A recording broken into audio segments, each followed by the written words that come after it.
Hello students, आज हम आपको आपकी इंग्लिश बुक फर्स्ट फ्लाइट का chapter 4 from the diary of Anne Frank की समरी बताने जा रहे हैं।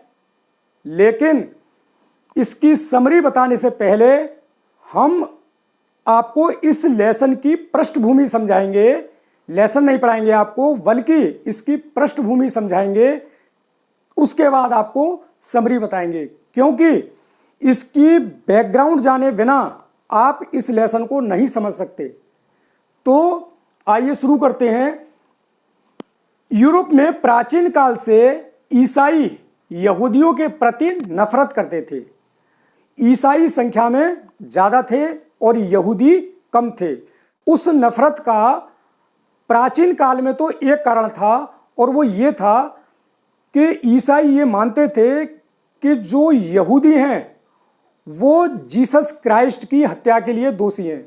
आपने देखा होगा जीसस क्राइस्ट के लिए कि वो इस तरह से उनको सूली पर चढ़ाया गया था, तो उनको सूली पे चढ़ाने का दोषी मानते थे ईसाई। किसके लिए? यहूदियों के लिए। तो प्राचीन काल से उनसे नफरत करने का एक मूल कारण ये था। अब सीधे आते हैं 1933 में। तो 1933 में क्या हुआ था? होलोकॉस्ट का युग। होलोकॉस्ट का युग क्या था कि जनवरी 1933 में यह युग शुरू हुआ, जब हिटलर और नाजी पार्टी जर्मनी में सत्ता में आए। अभी तक हम यूरोप की बात कर रहे थे, तो पूरे यूरोप में यहूदियों के प्रति एक नफरत का माहौल था ईसाइयों में। लेकिन 1933 के आते आते क्या हुआ था, और ये विशेष रूप से जर्मनी की बात है, कि जर्मनी में जब हिटलर और नाजी पार्टी सत्ता में आए, तो फिर पूरे जर्मनी में यहूदियों के प्रति एक नफरत की भावना और ज़्यादा भड़क गई। और वो क्यों भड़क गई कि एक तो यहूदियों से पहले से ही नफरत करते थे वो लोग। दूसरे, जब हिटलर और उनकी नाजी पार्टी सत्ता में आए जर्मनी में, तो उन्होंने वहाँ राष्ट्रवाद की ऐसी भावनाएं भड़काईं, और उन्होंने ये माना कि वही जो प्रथम विश्व युद्ध में जर्मनी की हार हुई थी, उसके लिए जो यहूदी हैं यही दोषी हैं।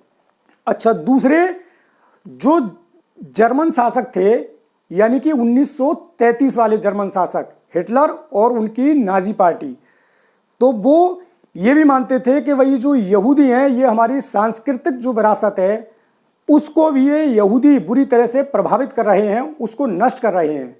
तो ऐसे कई कारण उन्होंने, या ऐसे कई मिथक उन्होंने और ज़्यादा गढ़ लिए और राष्ट्रवाद को चरम पर पहुंचा दिया, और यहूदियों के प्रति पूरे जर्मनी में नफरत भर गई।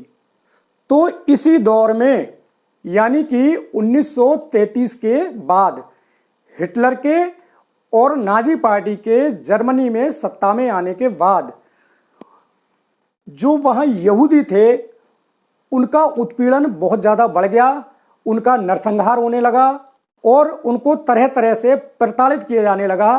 तो ये सारी घटना मिलाकर कहलाई, क्या कहलाई? होलोकॉस्ट। हिंदी में अगर हम इसको समझें तो इसका शाब्दिक अर्थ होगा सर्वनाश या हत्याकांड। तो कुल मिलाकर नाजी शासकों की विचारधारा यहूदी विरोधी थी। वे चाहते थे कि जर्मनी से यहूदियों का बिल्कुल सफाया कर दिया जाए। इसीलिए उन्होंने यहूदियों को तरह तरह से प्रताड़ित किया, उनको यातनाएं दी व उनका सामूहिक नरसंहार किया। और ये घटना कहलाती है होलोकॉस्ट। 1945 में द्वितीय विश्व युद्ध में जर्मनी बुरी तरह से पराजित हुआ, तो उसी के साथ फिर ये वहाँ होलोकॉस्ट भी खत्म हुआ। अच्छा, ये तो घटनाएं रही यूरोप की और जर्मनी की। जर्मनी का ज़्यादा जिक्र हुआ है। अब दूसरा जर्मनी का एक पड़ोसी देश है नीदरलैंड, जो पहले हॉलैंड भी कहलाता था। नीदरलैंड की राजधानी है एम्स्टर्डम। एम्स्टर्डम का बार बार जिक्र आएगा इसमें। तो अब आपको एन फ्रैंक के बारे में थोड़ा सा बताते हैं कि उनके साथ क्या हुआ था, क्यों उन्होंने वो डायरी लिखी थी। जन्म, एन फ्रैंक का जन्म 12 जून 1929 को फ्रैंकफर्ट, जो कि जर्मनी का एक शहर है, में एक यहूदी परिवार में हुआ था। अब आप पूरी तरह से समझ गए होंगे कि यहूदियों के लिए कितनी दिक्कत थी कि उनका मार काट नरसंहार चल रहा था। जो घटना क्या कहलाती थी, वो हॉलोकॉस्ट। एन फ्रैंक थी, ये भी क्या थी, एक यहूदी परिवार से थी। 1929 में इनका जन्म हुआ था। कहाँ? जर्मनी के फ्रैंकफर्ट शहर में। और वहाँ ये कब तक रही? 4 वर्ष तक उस शहर में ये रही थी। यानी कि 4 वर्ष की आयु तक ये जर्मनी में रही थी। और 4 वर्ष का मतलब हुआ 1900 फिर कितनी आ गई? 33, क्योंकि 1929 में इनका जन्म हुआ था और फिर आ गई 1933। तो इस तरह से 1933 में ही एन फ्रैंक के जो फादर थे वो नीदरलैंड चले गए। कहाँ चले गए वो? नीदरलैंड। और फिर कुछ दिनों बाद इनका परिवार भी नीदरलैंड चला गया। अब वो क्यों चले गए थे? क्योंकि जो नाजी थे उन्होंने यहूदियों पर बहुत बुरी तरह से फिर जुर्म करने शुरू कर दिए। और यहाँ की जो भाषा है वो है डच, क्योंकि बार बार इसका जिक्र आएगा। और ये जो थी एन फ्रैंक, चूंकि ये 4 वर्ष की अवस्था में ही कहाँ चली गई थी? नीदरलैंड चली गई थी। उसकी राजधानी है एम्स्टर्डम। तो इनकी शिक्षा दीक्षा सब फिर एम्स्टर्डम में हुई। ये भी डच बोलती थी। और जो इन्होंने डायरी लिखी थी वो भी डच भाषा में ही लिखी थी। अब 1939 में आपको मालूम है द्वितीय विश्व युद्ध शुरू हो गया। और 1940 में द्वितीय विश्व युद्ध शुरू होने के 1 साल बाद जर्मनी ने नीदरलैंड पर भी कब्जा कर लिया। अब जब नीदरलैंड पर कब्जा कर लिया तो फिर वहाँ भी यहूदियों की आफत आ गई। अब चूंकि इनके फादर थे वो नाजियों के भय से डरकर कहाँ गए थे? नीदरलैंड गए थे। अब नीदरलैंड पे भी नाजियों का कब्जा हो गया। और इस तरह से वो फिर उनकी परेशानियां बढ़ गई। उनका जो यहूदी थे उनका उत्पीड़न बढ़ गया। और फिर 1942 आते आते वहाँ स्थिति बहुत खराब हो गई नीदरलैंड में भी। और कंडीशन ये बनी कि एन फ्रैंक और उनके पूरे परिवार के लिए कहाँ, जो इनके फादर का ऑफिस था एम्स्टर्डम में जिसमें वो काम करते थे, वो बहुत बड़ी बिल्डिंग थी। उस बिल्डिंग के अंदर इनके फैमिली को छुपना पड़ा। और वो 2 साल तक उसी बिल्डिंग में छुपे रहे। अब जो एन फ्रैंक ने डायरी लिखनी शुरू की थी, तो डायरी की भी दिलचस्प कहानी है कि एन फ्रैंक का 13वां बर्थडे था। और उनके 13वें बर्थडे पर उनके फादर ने उनको ये डायरी भेंट की थी। तो एन फ्रैंक ने इसमें जो पहली एंट्री की थी डायरी में, यानी कि जो लिखना स्टार्ट किया था, वो 12 जून 1942 से लिखना स्टार्ट किया था। और उनकी जो लास्ट एंट्री थी वो थी 1944 तक। यानी कि 1942 से 1944 तक उन्होंने ये डायरी लिखी। यानी कि उस दौरान वो कहाँ रही थी? जो उनके फादर के ऑफिस की जो बिल्डिंग थी उसी बिल्डिंग में वो छुपी हुई रही थी, वो थी। और उनके साथ और भी कुछ लोग थे, एक ग्रुप था पूरा, वो वहीं पर रही थी। और उसी दौरान उन्होंने वो पूरी डायरी लिखी थी। अब 2 साल बाद किसी ने उस ग्रुप का भेद दे दिया कि भाई इस तरह से इसमें ये यहूदी रहते हैं। और उन्होंने पूरे ग्रुप को, जो वहाँ और भी लोग रहते थे, छुपे हुए थे उस ऑफिस में, उनको सबको पकड़ लिया गया और उनको कंसंट्रेशन सेंटर कैंप में ले जाया गया। तो ये कंसंट्रेशन सेंटर कैंप क्या थे? एक्चुअल में वहाँ इनको ले जाकर रख दिया जाता था और इनके सारे जो मानवाधिकार थे उनका सबका हनन कर लिया जाता था। यानी इनकी जो सारी स्वतंत्रताएं थीं वो छीन ली जाती थी और बिल्कुल इनको अमानवीय जीवन जीना पड़ता था वहाँ पर। इसके अलावा वहां तरह तरह की इनको प्रताड़नाएं भी दी जाती थी। तो कंसंट्रेशन कैंप में कुछ समय तक, कुछ महीनों तक रही हैं और फिर 1945 में जाकर इनकी डेथ हो गई। कुछ समय बाद इनके फादर वहां पहुंचे, मात्र इनके फादर ही जीवित रह गए थे, बाकी सब परिवार के सदस्य इनके मर चुके थे। जब फादर वहां पहुंचे तो उनको ये डायरी मिली जो इन्होंने लिखी थी। इनकी उस डायरी को, जो कि इन्होंने डच भाषा में लिखी थी, इनके फादर ने इनकी डायरी को the diary of a young girl के नाम से इंग्लिश में प्रकाशित करवाया। यानी कि इन्होंने डायरी तो लिखी थी डच लैंग्वेज में, चूंकि पूरे नीदरलैंड में डच लैंग्वेज बोली जाती है, लेकिन इनके फादर ने उस डायरी को किस में पब्लिश करवाया? इंग्लिश लैंग्वेज में पब्लिश करवाया। जब इन्होंने ये डायरी लिखी थी तो ये मात्र 13 साल की थी और वो डायरी दुनिया भर में इतनी फेमस हुई कि सारी दुनिया में सबसे ज़्यादा पढ़ी जाने वाली बुक्स में शुमार हो गई। तो आपने ये जो घटनाएं देखी जो उस वक्त घटित हुई थी और जो हॉलोकॉस्ट हुआ था, उसमें आपने देखा कि इन्होंने किस कदर त्रासदी झेली थी। क्योंकि इन्होंने जो डायरी लिखी थी वो तो बहुत बड़ी थी, उसकी एक बुक बन गई पूरी, लेकिन ये जो आप लेसन पढ़ रहे हैं ये उसका एक छोटा सा अंश है, इसीलिए इसका नाम दिया गया from the diary of Anne Frank. तो ये जो डायरी है उनकी एक ऑटोबायोग्राफी है। उन्होंने अपनी डायरी को नाम दिया था किट्टी। अब यहां से आपका लेसन शुरू होता है। ये writing in a diary is a really strange experience for someone like me. वो कहती हैं कि डायरी लिखना मेरे लिए या मेरे जैसे लोगों के लिए एक बहुत ही विचित्र अनुभव था।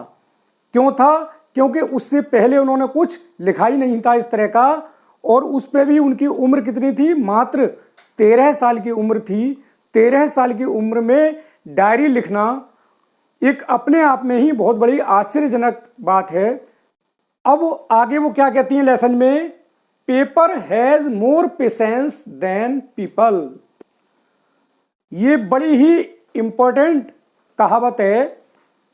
वो कहती हैं कि पेपर में, कागजों में मनुष्यों की अपेक्षा अधिक धैर्य होता है। अब वो ये बात क्यों कहती हैं? क्योंकि अगर वो अपनी बात किसी से भी कहती तो किसी भी तरीके से वो बात शासक वर्ग तक पहुंचती तो उनको इसके लिए निश्चित रूप से पनिशमेंट मिलता, दंड मिलता। फिर वो कहती हैं I don't have a friend, मेरा कोई मित्र नहीं है। हालांकि वो कहती हैं कि मेरा पूरा परिवार था, मेरी चाची थी, माँ थी, फादर थे, मेरी दादी थी, और उनके साथ 30 लोगों का एक ग्रुप भी रहता था, उसमें 4 उनके फ्रेंड भी थे। पर ये सब होते हुए भी वो क्या कहती हैं कि I don't have a friend, मतलब उनका कोई रियल ऐसा फ्रेंड नहीं था जिससे वो अपने दिल की बात कह सकती थी। तो इसीलिए वो क्या कहती हैं? I want the diary to be my friend, मैं डायरी को अपनी मित्र बनाना चाहती हूं। And I am going to call this friend Kitty, और मैं अपनी इस मित्र को, यानी कि अपनी इस डायरी को क्या नाम दे रही हूं? किट्टी। तो उन्होंने अपनी डायरी का नाम रखा किट्टी। अब आगे क्या कहती हैं? देखो, मैंने आपके समझने के लिए कुछ इंग्लिश में लिखा है और कुछ हिंदी में लिखा है। इसके पीछे मेरा उद्देश्य यह है कि आप इस जो डायरी में लिखा हुआ है या जो वो कहना चाहती हैं, जो एन फ्रैंक कहना चाहती हैं, वो आप समझ लें। तो क्या लिखती हैं आगे? मैं ना चाहते हुए भी चाहूंगी कि अपने जीवन का एक संक्षिप्त चित्रण प्रस्तुत करूं। मतलब वो कहती है कि मैं लिखना नहीं चाहती थी, लेकिन फिर भी थोड़ा सा मैं अपने बारे में बताना चाहती हूं। तो वो क्या बताती हैं? कहती हैं कि मेरे फादर ने जब मेरी मदर से शादी की थी तो उस वक्त मेरे पिताजी की उम्र थी 36 साल, 36 ईयर्स, और मेरी माँ की उम्र थी 25 साल। मेरी बहन मार्गोट का जन्म फ्रैंकफर्ट में 1926 में व मेरा 12 जून 1929 को हुआ था। यानी कि इनकी बहन इनसे 3 साल बड़ी थी, जिनका नाम था मार्गोट, और उनका जन्म कहाँ हुआ था? फ्रैंकफर्ट में। फ्रैंकफर्ट जर्मनी का एक सिटी है और इनका जन्म भी वहीं हुआ था। और फिर वो कहती हैं कि मैं 4 साल तक फ्रैंकफर्ट में रही थी। उसके बाद सन 1933 में मेरे फादर हॉलैंड चले गए। हॉलैंड अब जो है नीदरलैंड कहलाता है और उसकी राजधानी है एम्स्टर्डम, और ये पूरा परिवार एम्स्टर्डम में ही जाकर रहा था। और ये जर्मनी और नीदरलैंड दोनों ही पड़ोसी कंट्री हैं, दोनों ही पड़ोसी देश हैं। तो इनके फादर 1933 में हॉलैंड चले गए। और वो क्यों चले गए थे? क्योंकि 1933 में जर्मनी में नाजी सत्ता में आ गए थे, हिटलर वहाँ के चांसलर बन गए थे, और फिर उन्होंने यहूदियों पर जुर्म करने शुरू कर दिए थे, उनको परेशान करना शुरू कर दिया था। इसलिए इनके फादर 1933 में हॉलैंड यानी कि नीदरलैंड चले गए थे, और कुछ ही महीने बाद इनका पूरा परिवार भी वहाँ चला गया। फिर कहती हैं कि मैंने वहाँ नर्सरी की पढ़ाई अपनी शुरू कर दी, और जब ये 6ठी क्लास में पढ़ती थी, 6th स्टैंडर्ड में पढ़ती थी, तब इनकी जो टीचर थी उनका नाम आया है क्यूप्रस, जिनको कि ये बहुत प्रेम करती थी और वो भी इनको बहुत प्रेम करती थी। और 1942 में इनकी जो दादी थी, जिनको ये बहुत प्रेम करती थी, उनकी डेथ हो गई। और फिर जब इनका जन्मदिन मनाया गया 1942 में, तो एक कैंडल इनके बर्थडे पर इनकी दादी के नाम की भी जलाई गई थी, जो इनकी दादी के प्रति इनका प्रेम प्रदर्शित करती थी। अब ये अगला जिक्र करती हैं, इनके एक दूसरे टीचर थे मिस्टर कीसिंग, उनका जिक्र करती हैं और उस घटना को लिखती हैं कि मिस्टर कीसिंग जो है वो मैथ के टीचर थे और बहुत ही खड़ूस थे, पुराने विचारों के थे। अब ये क्या करती थी, एक क्लास में बहुत ज़्यादा बोलती थी। जब ये पढ़ती थी क्लास में तो बहुत ज़्यादा बोलती थी, तो इनके टीचर जो थे वो इनसे बहुत नाराज़ रहते थे, मिस्टर कीसिंग। तो एक बार उन्होंने क्या किया कि इनको दंड देने के लिए, इनको पनिशमेंट देने के लिए इनको एक सब्जेक्ट पर ऐसे लिखने के लिए दिया, और वो सब्जेक्ट था अ चैटर बॉक्स। चैटर बॉक्स का मतलब होता है बातूनी। चूंकि ये बहुत ज़्यादा बातूनी थी, तो उसी सब्जेक्ट पर उन्होंने निबंध लिखने के लिए इनको दे दिया। ये ऐसे अपने घर से लिखकर लाईं। टीचर ने जब वो ऐसे देखा तो वो बहुत खुश हुए कि वही ऐसे सब्जेक्ट पर जिस पर कि बहुत ज़्यादा नहीं लिखा जा सकता, और फिर भी ये लड़की एक ऐसे लिख कर लाई है इस पर, तो वो टीचर खुश हुए। लेकिन इनका क्लास में बात करना जारी रहा और उसी तरीके से ये बहुत ज़्यादा बात करती थी। तो फिर वो टीचर नाराज हुए मिस्टर कीसिंग, और उन्होंने फिर इनके लिए उसी तरह के एक सब्जेक्ट पर एक ऐसे लिखने को दिया, और इस बार जो टाइटल था ऐसे का वो था क्वैक क्वैक क्वैक, जैसे जो बत्तख करती है, क्वैक क्वैक क्वैक। टीचर ने सोचा था अब दोबारा इस लड़की के लिए निबंध लिख के लाना बड़ा ही मुश्किल होगा, ये नहीं लिख पाएगी। लेकिन जब ये घर पहुंची तो इनकी एक फ्रेंड थी सेनी, उन्होंने कहा कि भाई तू इस सब्जेक्ट पे पोएम लिखे। तो ये एकदम खुशी से उछल पड़ी और इन्होंने उस सब्जेक्ट पर एक पोएम लिखी, और सौभाग्य से वो पोएम बहुत ही ब्यूटीफुल पोएम बनी, बहुत सुंदर पोएम बनी। और पोएम में एक कहानी क्या थी, पोएम में जो इन्होंने स्टोरी बनाई वो ये बनाई, एक मदर डक होती है और एक फादर स्वान होता है, और इनके 3 डकलिंग्स होते हैं, यानी कि उनके 3 बच्चे होते हैं। तो जो फादर स्वान होता है उसने अपने बच्चों के लिए इसलिए मार डाला था क्योंकि वो बहुत ज़्यादा क्वैक क्वैक क्वैक करते थे। अब जब ये पोएम उन्होंने मिस्टर कीसिंग के लिए जब दिखाई तो मिस्टर कीसिंग बहुत ही हंसे, बहुत खुश हुए। और वो खुश इसलिए हुए क्योंकि वो व्यंग तो करना चाहते थे एन फ्रैंक पर, चूंकि वो जानते थे कि एन फ्रैंक इस पर नहीं लिख पाएगी ज़्यादा। लेकिन हो गया उल्टा कि एन फ्रैंक ने बहुत ही ब्यूटीफुल पोएम, यानी उन्होंने दिया तो था निबंध लिखने के लिए ऐसे, लेकिन एन फ्रैंक ने उस पर एक बहुत ही ब्यूटीफुल पोएम लिख दी उस सब्जेक्ट पर। मिस्टर कीसिंग इतने खुश हुए कि उन्होंने अन्य क्लासों में भी जाकर वो पोएम सुनाई और एन फ्रैंक के लिए बोलने की छूट दे दी कि भाई आप क्लास में बोल सकती हैं। तो इस तरह से जो डायरी का इसमें जो पार्ट दिया गया है उनकी डायरी का छोटा सा, from the diary of Anne Frank, यानी कि एन फ्रैंक की डायरी का छोटा सा पार्ट आपके लेसन में दिया गया है, वो कंप्लीट हुआ। तो बच्चों, मेरे द्वारा पढ़ाया गया ये लेसन आपको कैसा लगा? यदि ये लेसन आपको अच्छा लगा हो तो मेरे चैनल को सब्सक्राइब कीजिए, मेरी वीडियो को लाइक कीजिए और इसको शेयर कीजिए।